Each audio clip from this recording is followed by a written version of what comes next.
Сәлем достар, мен сіздерге бүгін бисквитный рулеттің рецептін ұсынбақпын. Өте оңай әрі тез дайындалады. Бізге керекті 5 жұмыртқа, үстіне шым-шым тұз саламыз. 100 грамм қант, 100 грамм сұйық май, ванильный сахар 1 пачка, 100 грамм ұн және 1 чайный ложка разрыхлитель керек болады.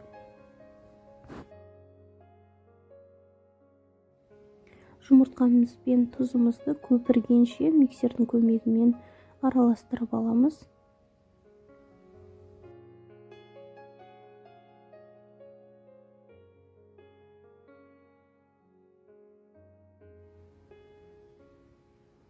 Жұмыртқамыз көпіргеннен кейін үстіне қантымызды салып, пышный масса болғанша миксерлейміз.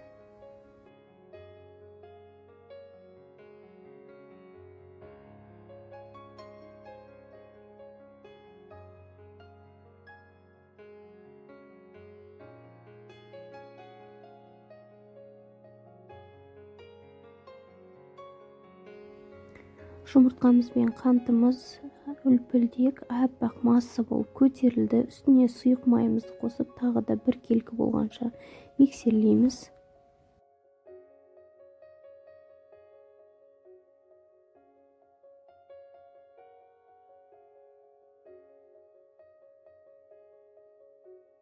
Дайын массамыздың үстіне қопсытқышпен ұнымызды салып, бір келкі қылып лопатканың көмегімен араластырамыз. Немесе менде стационарный миксер самый минимальный скоростында араластырып аламын. Миксермен араластырсаңыздар 30-40 секунд жеткілікті, одан көп болса біздің массамыз отырып қалады.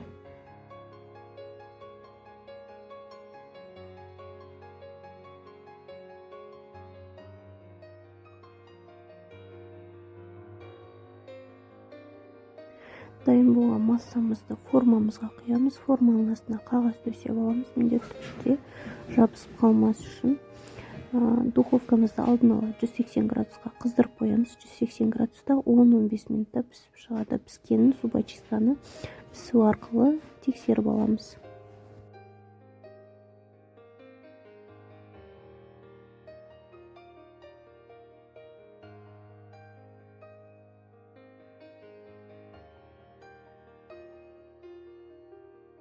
Рулетіміз піскенше орамалымызды сулап дайындап қоямыз. Осы орамалдың үстіне түсіретін боламыз.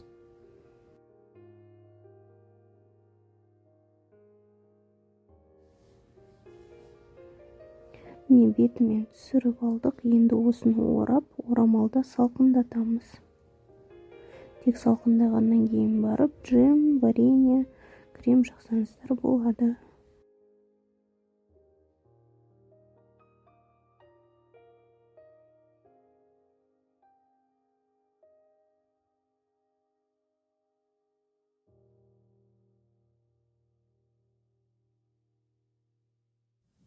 Салқындаған рулетімізді орамалдан алып, джем жағып, қайтадан ораймыз.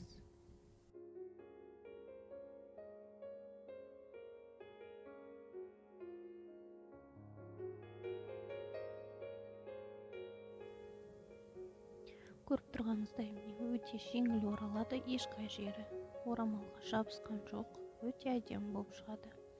Қаласаңыздар үстін әсемдеуге болады. Менде мында шоколад, сұйық май және орех.